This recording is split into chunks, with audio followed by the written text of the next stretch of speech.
He stood by the doorway, watching her zip the suitcase with trembling hands. The morning light spilled through the window, soft and golden, but everything inside that room felt cold. She didn't look at him. He reached out a hand. She hesitated, then turned away. No words, just the quiet click of the door closing behind her. And for the first time, Ethan Whitmore didn't feel powerful. He felt empty. For years, Ethan Whitmore built an empire by eliminating unpredictability. Every formula, every merger, every step of his life, calculated, contained, controlled. There was no room for chaos, no space for feelings, not after what happened with his father, not after what Sophie did. He had everything, a biotech giant, media acclaim, influence, everything, except the one thing his next investor demanded: a personal life, stability, a partner. So he did what he always did. He made it transactional. He offered money, a contract, and a role. Pretend to be his girlfriend. She was supposed to be simple, cooperative, invisible. But Grace Miller wasn't anything he expected. This is the story of how Ethan Whitmore tried to fake connection and discovered something real in the one woman who had nothing to gain. But at that moment, he still thought it was just business. Ethan Whitmore's days ran like a lab-tested routine. Wake up at 5:30, black coffee, 45 minutes on the treadmill, review acquisition reports, while his driver took him to the Whitmore Labs headquarters, a steel and glass fortress towering over downtown Boston. Inside, he was a legend. At just 38, he had turned a struggling pharmaceutical branch into a multi-billion-dollar biotech empire, known for pioneering cancer treatments and genetic therapies. Investors loved him. The media called him the mind that heals, but people who actually worked with Ethan called him something else: unreachable, distant, machine-like. He wasn't cruel, just cold. Smiles were rare. Small talk was non-existent. Even Marcus Hale, his chief of staff and longest-serving confidant, had never been inside his apartment. On a grey Tuesday morning, Marcus entered Ethan's office with an uneasy look. "The Riley Group wants a dinner next week. Vivian Aldridge is leading the conversation." Ethan didn't look up from his laptop. "Send over the deck. I'll be ready." Marcus cleared his throat. "There's a condition. Vivian wants to meet your partner." Ethan froze. "My what?" "Your partner, wife, girlfriend, someone who makes you look human. She wants a dog and a white picket fence too." Ethan scoffed. Marcus didn't smile. "They invest in founders, not just numbers, and right now your image is clinical, unrelatable." Ethan stood, walked to the window, and stared down at the city. He hated this part, playing a character, smiling when he didn't mean it. Still, the Riley deal was worth over $200 million. It would open Europe, secure his legacy. "Hire someone," he muttered. Marcus raised an eyebrow. "You want me to hire a girlfriend?" Ethan turned, his expression flat. "Find someone appropriate, smart, presentable, discreet, and emotionally disposable," Marcus added under his breath. Ethan ignored it. That afternoon, during a rare walk through the South End on his break, Ethan stepped into a local pharmacy to grab something for his migraine. And that's when he saw her. Behind the counter, a woman in a simple blue uniform moved with calm efficiency. Hair tied back, reading glasses perched on her nose. She handed a prescription to an elderly man with a soft smile. "Take it with food, Mr. Rosen. And no grapefruit juice this time, okay?" The man grinned sheepishly. "You caught me," she winked. "I always do." Ethan didn't know why he kept watching, but something about her, grounded, steady, cut through the static. And for the first time that day, he forgot the headache. Her name was Grace Miller. He found it on her name tag as she reached for the next customer. Ethan stepped forward. She glanced up, barely noticing the tailored coat or the expensive watch. "Hi there. What can I get for you today?" "No prescription. Just needed some aspirin." She nodded and grabbed a bottle from behind the counter. "That's $7.20. He handed her a card. She paused, eyes narrowing slightly. "You're Ethan Whitmore, aren't you?" He didn't answer. I saw you on the cover of Forbes. My grandma reads it like it's the Bible. A flicker of amusement crossed her face. You look taller in person. Ethan hesitated, then asked the question that had no right being asked in a pharmacy. I have a proposal. Grace blinked. Excuse me? Dinner. Not a date. A business arrangement. You'd accompany me to a corporate dinner next week. In return, I'd compensate you generously. Her eyebrows rose. You're trying to hire a girlfriend. He didn't flinch. It's a performance, nothing more. Grace studied him, not with awe, with suspicion. Why me? You handled that rude man earlier without blinking. You don't get rattled easily. She laughed softly. No, I don't. But I also don't wear heels well, and I have a sick grandmother to care for. I'll pay you enough to cover both problems, Ethan said flatly. Grace tilted her head. You really think money solves everything, don't you? Doesn't it? There was a pause. Then, to his surprise, she nodded. Fine. But I have a few conditions, such as, I won't lie about who I am. I won't pretend I went to Yale. And if someone asks me a direct question, I answer it my way. Ethan considered it. Deal. The night of the dinner, Grace arrived at his penthouse in a borrowed navy dress. Her hair was up, her shoes a little too tight, but her poise impeccable. Inside the private dining room, the pressure was immediate.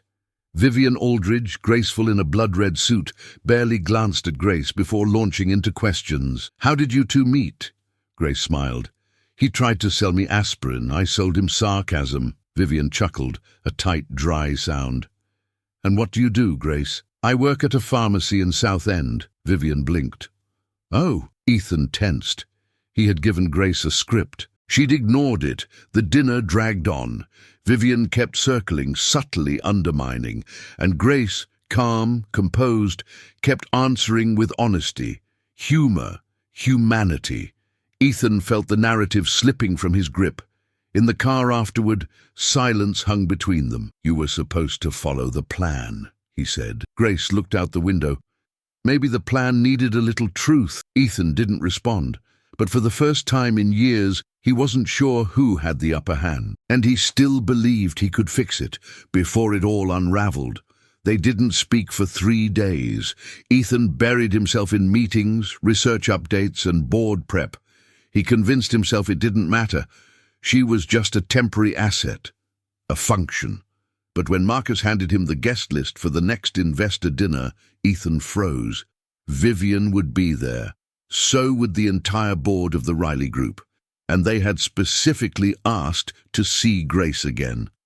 Ethan hesitated, then sent her a message. She replied, Fine, but only if I don't have to pretend. That night, she arrived in a dark green dress that didn't try to impress, and somehow still did. Ethan watched her from across the room, feeling something he didn't recognize. At the table, the air was thick with unspoken judgment. Vivian smiled with her mouth, not her eyes. So, Grace, you've made quite the impression. Grace sipped her water calmly. Hope it was a good one. Vivian tilted her head. You still work at the pharmacy? Yes. How quaint. Ethan's fingers tightened around his fork. He should have said something, should have deflected, but Grace beat him to it. I find purpose in what I do. Not everyone needs a boardroom to feel useful. Vivian raised an eyebrow. And what drew you to Ethan? Grace looked at him, and then looked away. He asked for help. I respect that. That answer, simple as it was, made the room fall quiet. Ethan's jaw clenched. He wasn't used to being spoken about, let alone with honesty. Vivian leaned in, voice like a scalpel. And when this little arrangement ends, what happens then? Back to behind the counter. Grace's eyes didn't waver. Probably. But at least I know who I am when I get there. Ethan felt heat rise in his chest, not from anger, but shame, because he hadn't defended her, not once, not when it mattered. After dessert, as they walked out into the crisp night, Grace didn't wait for the car. She turned to him on the sidewalk. You stood there. Let her cut me down, in front of people who already see me as disposable. Ethan looked at her. You handled it. That's not the point, Ethan.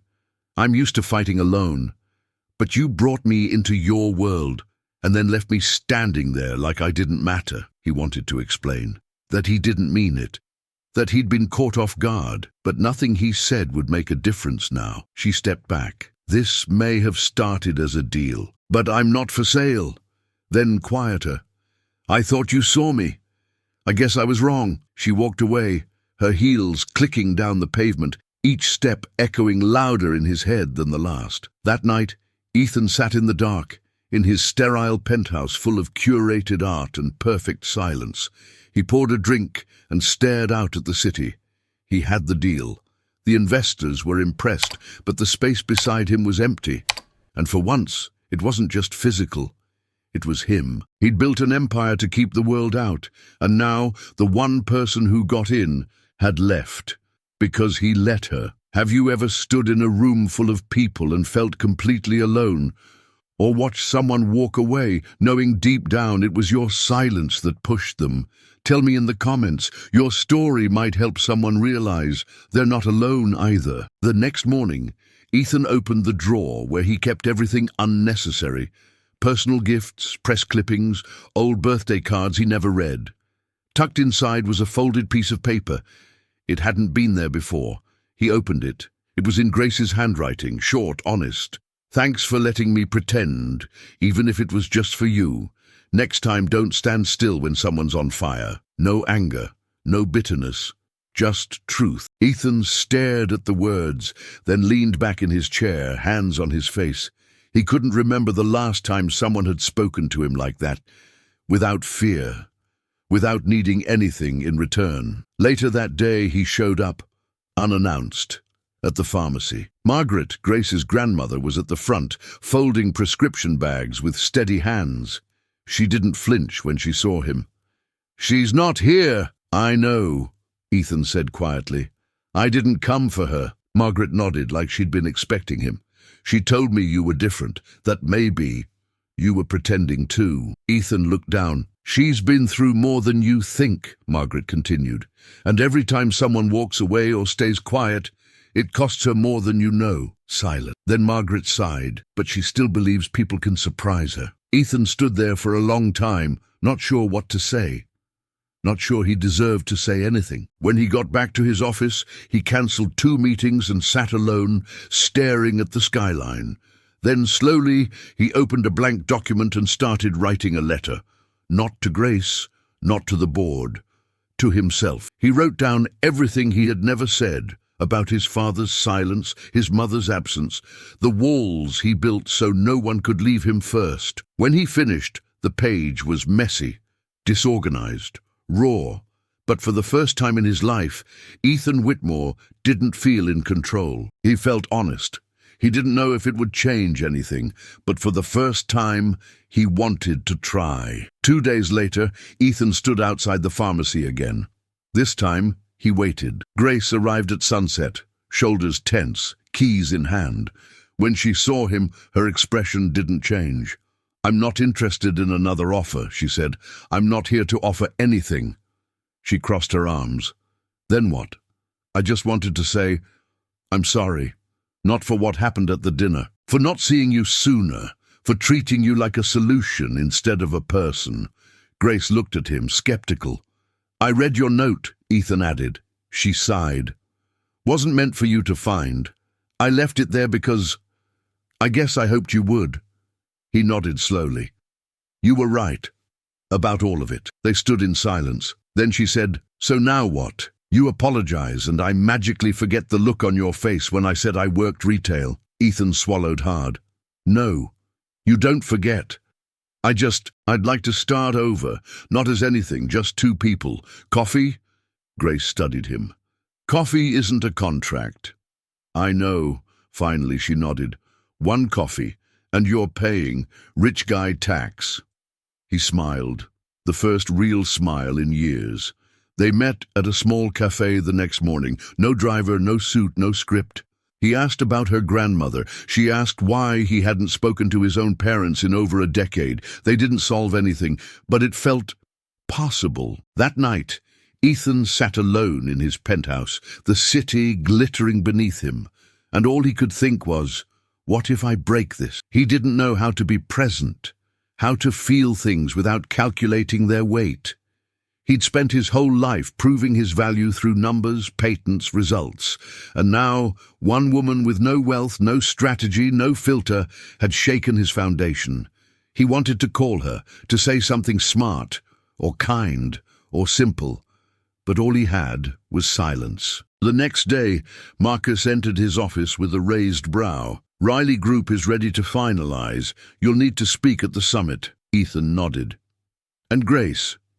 What about her?" "They're expecting her too." Ethan hesitated.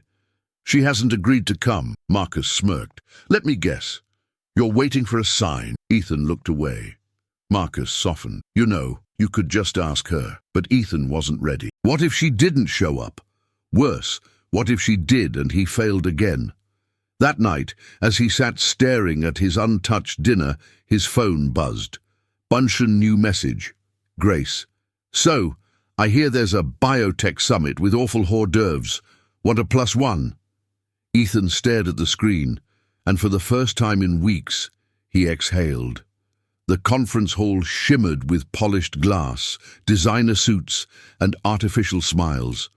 Whitmore Labs' logo glowed behind the stage like a crown. The Riley Group executives sat in the front row, alongside media, shareholders, and Vivian Aldridge. Ethan adjusted his cuffs backstage, heart pounding, not from nerves, from doubt.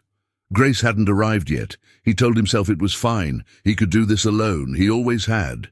Then he heard the soft click of heels behind him. He turned. There she was. Grace wore a simple black dress, hair down, no jewelry, but her presence, unmistakable. "Sorry I'm late," she said, then added, "Traffic, and maybe a little indecision." Ethan breathed, truly breathed, for the first time that day. "You came," he said. She shrugged. "You asked." He offered his arm. She didn't take it. Instead, she walked beside him, equal footing. On stage, Ethan spoke clearly, confidently. He shared the company's innovation, its vision for accessible gene therapy, its commitment to integrity. Then he paused. Everyone noticed. "I could stand here and talk numbers all day," he said slowly. "That's easy for me, safe. But leadership isn't just data. It's humanity. And truthfully, that's something I'm still learning." He glanced at Grace, sitting near the front, her gaze steady. "Someone recently reminded me that power isn't about control. It's about trust, and the willingness to show up, not as who the world expects you to be, but as who you really are." The room was silent. Vivian Aldridge tilted her head, intrigued. Then, slowly, she clapped. Others followed. It wasn't thunderous, but it was real. Afterward, in the courtyard garden behind the conference center, Ethan and Grace stood beneath amber lights strung between trees. "You didn't need to say all that," Grace said. "I did. For me." She looked at him. "So what now? Is this another performance?" Ethan shook his head.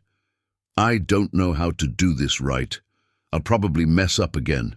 Maybe a lot." Grace took a breath. "That's the first honest thing you've said since aspirin." He smiled. "You're dangerous, you know that?" She stepped closer. "And you're dramatic, but I'm still here, aren't I?" He reached for her hand, not as an offer, not as a command, just a hope. This time she didn't hesitate. She took it. Later that night, Ethan stood in front of the same mirror where he'd once straightened his tie alone, preparing for a dinner that was all illusion. Now Grace stood behind him, brushing her teeth in his t-shirt, humming off-key. He caught her reflection. She looked at him. "What?" He shook his head. "Nothing, just... This is the part I never planned for." She grinned, her eyes soft. "That's the best part." 6 months later, Ethan Whitmore no longer needed a calendar assistant to schedule his life down to the second. He still ran a billion-dollar company, still wore tailored suits, still commanded rooms. But now, he also laughed in hallways. He took weekends off. He visited Margaret every Sunday with Grace, bringing her lemon scones and tech magazines she never read. And once a month, he sat in a free clinic downtown, not to give money, but time, listening, advising, showing up. He'd launched the Miller Initiative, a scholarship fund for students in underserved communities studying pharmacy and medical science. When asked why, he simply said, because talent doesn't always wear the right shoes. But beyond the headlines and charitable boards, his real legacy was simpler. He'd stopped measuring his worth by what he built and started honoring it by who he let in. Not everything was perfect. Not everything was planned. But Ethan finally understood. The point of control isn't to hold everything still. It's to know when to let go. And sometimes the strongest thing you can do is trust someone enough to take your hand. Maybe you've been like Ethan, hiding behind achievements, afraid to let anyone too close. Or maybe you've been like Grace, underestimated, judged by where you come from, not who you are. But here's the truth. We all need someone who sees us beyond the mask. And sometimes it takes losing control to finally find what's real. If this story touched something in you, share it in the comments. Have you ever been in a relationship that started with walls, and slowly those walls came down? Your story might be exactly what someone else needs to hear today. And if you believe in second chances, in real connection, and in love that doesn't follow a script, hit that like button and subscribe to the channel, because we still have many stories to tell. And who knows, the next one might be yours.